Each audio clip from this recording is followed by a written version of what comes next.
You are being watched not by cameras, not by the government, but by the people around you. Every time you step out your door, you enter an arena, a silent, invisible battlefield where status is negotiated, power is assessed, and victims are selected. And the terrifying truth is, you have been painting a target on your own back. You walk through the world thinking that transparency is a virtue. You think that being an open book makes you trustworthy. You think that wearing your heart on your sleeve makes you human. Machiavelli would call you a fool. He warned us centuries ago, everyone sees what you appear to be. Few experience what you really are. If you show the world everything, you leave yourself with nothing. No mystery, no defense, no leverage. Most people destroy their own reputation, not because they are bad people, but because they are loose. They leak. They spill their emotions, their plans, and their insecurities onto the pavement for anyone to trample. Today we stop the bleeding. We are going to stitch up the wounds in your public persona. By the end of this, you will understand why silence is the loudest sound in the room and how to move through a chaotic world like a ghost. Untouchable, unreadable, and undeniably powerful. But first, you have to admit that your need to be seen is exactly what is making you disappear. The ancient Stoics and the Renaissance strategists agreed on one thing. The mind must be a fortress, but a fortress with the gates wide open is just a ruin waiting to happen. We are going to cover the 9 specific behaviors that strip you of your power in public. Some of these you do every day. Some of them you think are actually good traits. They aren't. They are signals of submission. Mastering this isn't about becoming a sociopath. It's about becoming sovereign. It's about the difference between a king and a court jester. One commands attention by withholding. The other begs for attention by performing. But be warned, once you stop doing these 9 things, people will change how they treat you. They will stop pitying you. They will stop using you, and they might even start to fear you a little. If you are not ready for the isolation that comes with authority, turn this off. If you are ready to reclaim your privacy and your power, let's begin. 1. Never reveal your next move. The greatest drug in the modern world is not chemical, it is validation. And the quickest hit comes from announcing your plans before you execute them. I'm going to start a business. I'm going to the gym 5 days a week. I'm leaving him. You say these things to get the dopamine hit of the accomplishment without doing the work. But Machiavelli knew the tactical error here. When you reveal your intentions, you give your enemies and even your envious friends the map to sabotage you. The moment you speak a goal into existence, you dissipate the energy required to achieve it. You trick your brain into feeling satisfied, but worse, you alert the competition. Conceal your intentions, wrote Robert Greene, a student of Machiavelli. If people do not know what you are up to, they cannot prepare a defense. They cannot block you. Move in silence. Let your results be the noise.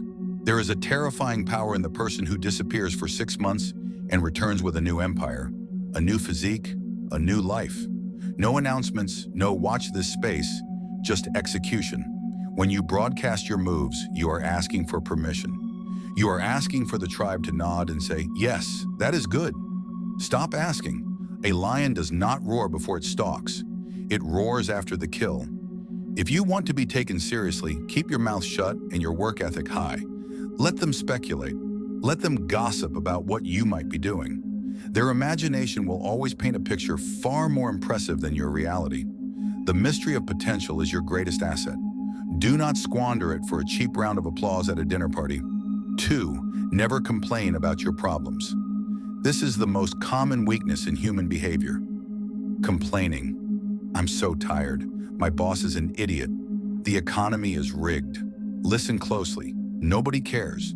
And the ones who do care are usually happy that you are suffering because it makes them feel better about their own mediocrity. When you complain in public, you are doing 2 things. First, you are admitting that you have lost control. You are signaling that you are a victim of circumstance, a leaf blowing in the wind. Leaders do not complain. They change the situation or they endure it. There is no third option. Second, you are burdening others with your negativity. You become an energy vampire. People may nod politely, they may offer a hollow, I'm sorry, but subconsciously they are repelled by you. They mark you as low status. Machiavelli observed that people are naturally repelled by misery. They are drawn to strength, to vitality, to success. If you walk around wearing your problems like a heavy coat, do not be surprised when people cross the street to avoid you. This doesn't mean you suppress your emotions until you explode. It means you choose your counsel wisely. Vent to a therapist. Vent to a trusted mentor. Do not vent to the public. Do not vent to your coworkers. To the world, you must appear to have it together. Even if your life is burning down, your public face should be cool, calm, and collected. This is what the Italians call sprezzatura, a studied carelessness, the art of making the difficult look easy. If you are suffering, suffer with dignity. There is a profound respect given to the man or woman who carries a heavy load without buckling and without screaming. Become the person who, when asked, "How are things?" simply smiles and says, "Moving forward." 3. Never lose your temper. Anger is an emotion. Aggression is a tool. There is a difference. When you lose your temper in public, screaming at a waiter, snapping at a partner, engaging in road rage, you are not showing strength. You are showing that you are easily manipulated. If a stranger can hijack your nervous system and turn you into a screaming child just by cutting you off in traffic, you are not free. You are a slave to your impulses. Machiavelli advised that a prince should be feared, yes, but never hated. And nothing generates contempt faster than a lack of emotional regulation. A man who cannot control himself cannot control a kingdom. When you explode, you reveal your triggers. You show the world exactly where your buttons are. A smart enemy will file that information away and use it to destroy you later. They will know exactly what to say to make you look unhinged, irrational, and dangerous. Silence is always more intimidating than screaming. Imagine a boss who screams when he is angry. Now imagine a boss who goes deadly quiet, who stares, who speaks in a whisper. Which one is more terrifying? The screamer is a clown. The quiet one is a predator. Cultivate the icy stare. Cultivate the pause. When you feel the fire of rage rising in your chest, that is the exact moment to freeze. Do not speak. Do not act. Let the other person sit in the awkwardness of your silence. They will expect a fight. When you deny them the fight, they are left fighting themselves. They look foolish. You look untouchable. Master your nervous system or the world will master it for you. 4. Never apologize when it isn't necessary. We live in a culture of apology. We apologize for taking up space. We apologize for asking a question. We apologize for having an opinion. Sorry to bother you. I'm sorry, but I think... Stop it. An apology is an admission of guilt. It is a submission signal. When you apologize for things that are not your fault or for simply existing, you are lowering your status in the hierarchy. You are telling the world, I am beneath you. Please forgive me for being here. Machiavelli knew that a leader must appear infallible. While you are human and will make mistakes, you must reserve your apologies for when you have truly wronged someone. If you are late, do not say, sorry, I'm late. Say, thank you for waiting. If you have a differing opinion, do not say, sorry to disagree. Say, I see it differently. Do you feel the shift? The first is a plea for forgiveness. The second is a statement of reality. Over-apologizing makes you look weak, unsure, and insecure. It invites predation. People begin to feel that they can blame you for things because you are so ready to accept the blame. Save your apologies for when they mean something.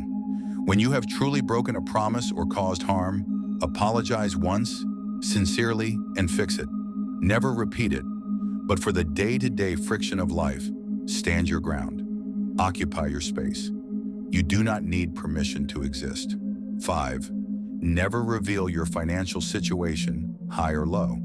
Money is the most sensitive nerve in the human body. If you show that you are poor, the world will treat you with pity or invisibility.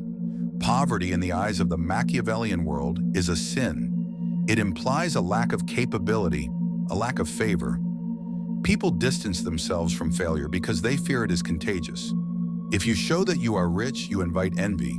And envy is the most dangerous emotion of all. It is the emotion that makes a friend hold a knife behind their back.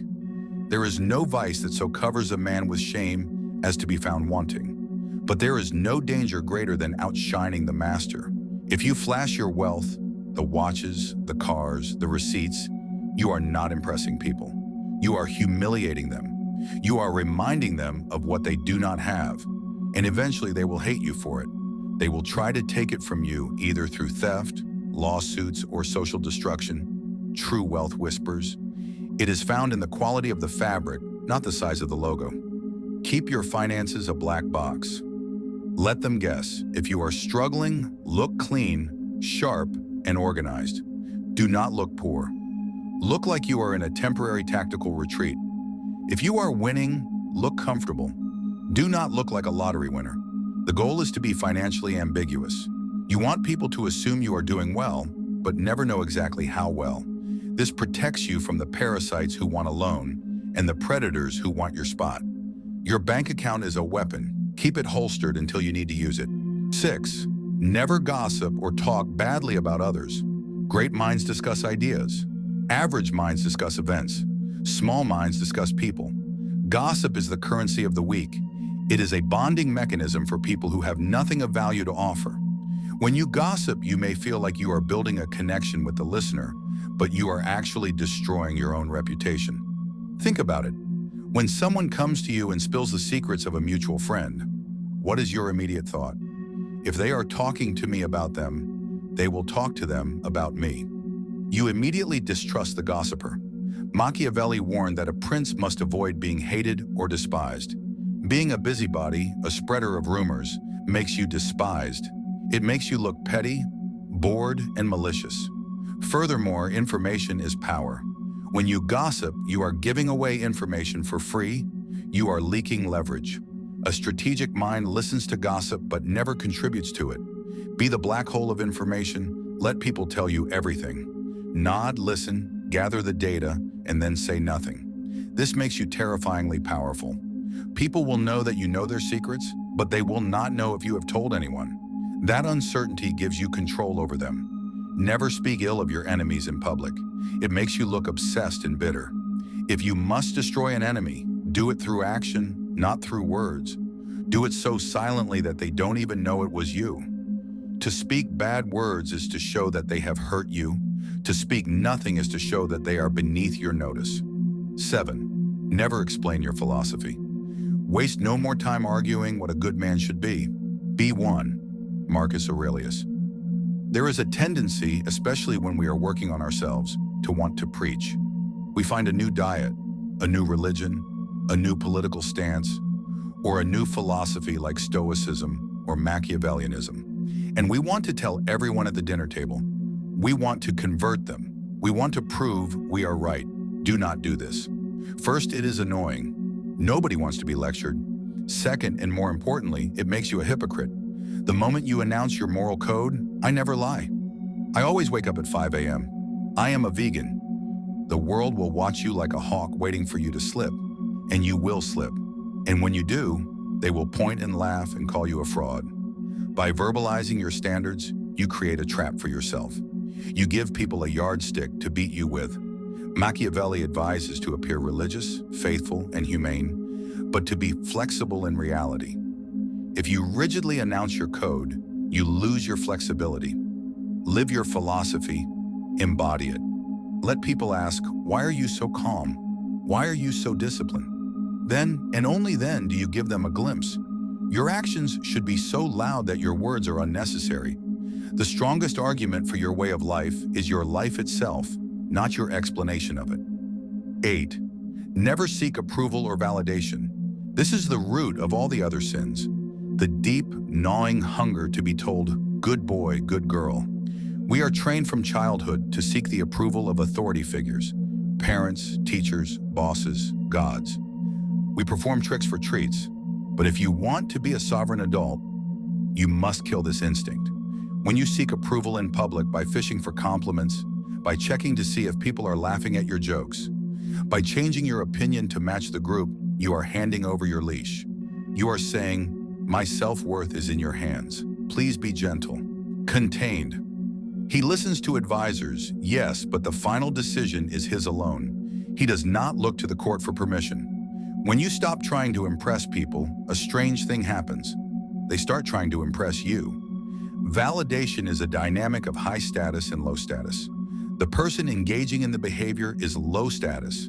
The person judging the behavior is high status.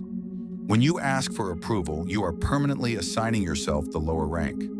The only validation that matters is the reflection in the mirror. Did you stick to your code? Did you execute your plan? Did you control your mind? If the answer is yes, the applause of the crowd is irrelevant. If the answer is no, the applause of the crowd is a lie. Become immune to praise and criticism alike. They are two sides of the same coin. Manipulation. If you can be lifted by a compliment, you can be destroyed by an insult. Reject both. 9. Never reveal your vulnerability or shadow. Modern psychology tells you to be vulnerable, to share your trauma, to cry in public. They call it bravery. Machiaveli would call it suicide. There is a time and place for vulnerability. It is in the private sanctuary of your home with people who have earned the right to see your soul. It is not on social media. It is not in the boardroom. It is not on a first date. The world is not a therapy session. It is a hierarchy. When you bleed in the water, the sharks do not feel empathy. They feel hunger. If you reveal your deepest insecurities, your past traumas, and your darkest fears to the public, you are handing them the blueprint to dismantle you. You are telling them exactly what hurts. I have abandonment issues. I'm insecure about my intelligence. You think you are bonding? The Machiavellian observer hears. If I want to control him, I just need to threaten to leave. If I want to hurt her, I just need to make her feel stupid. You must integrate your shadow. Yes. You must face your demons. Yes. But you do this in the dark. You do this in the forge of your own spirit. When you step out into the light, you wear the armor. This is not about being fake. It is about being protected. The king does not walk among the peasants naked. He wears the crown and the cloak not because he is better, but because he represents order.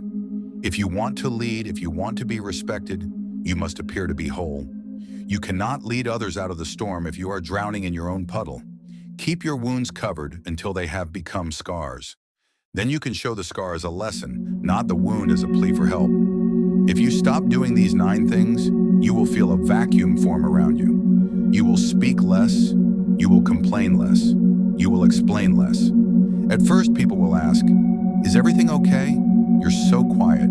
They will prod you. They will try to provoke you to get the old, reactive, insecure you back. They like the old you because the old you was easy to read and easy to control. Hold the line. In that silence, in that absence of validation seeking, you are building gravity. You are becoming a black hole of power. By removing these behaviors, you remove the handles that the world uses to grab you. You become smooth, untouchable. You begin to observe more because you aren't busy performing. You can finally see. You see the strings on everyone else. You see their insecurities, their lies, their desperate need for approval. And once you see the game, you can no longer be played by it. Machiavelli didn't teach these things to make you evil. He taught them to make you effective. He wanted you to survive the court of snakes. The world is noisy. Everyone is screaming, "Look at me, validate me, pity me." Be the one who stands still. Be the one who watches. Be the one who keeps their cards close to their chest.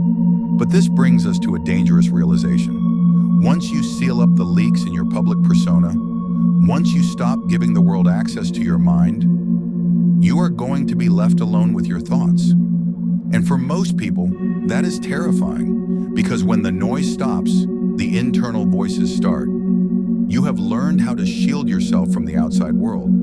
But how do you shield yourself from the enemy within? How do you rule the kingdom of your own mind when the gates are closed and it's just you in the throne room? That is the true battle, and that is what we must explore next.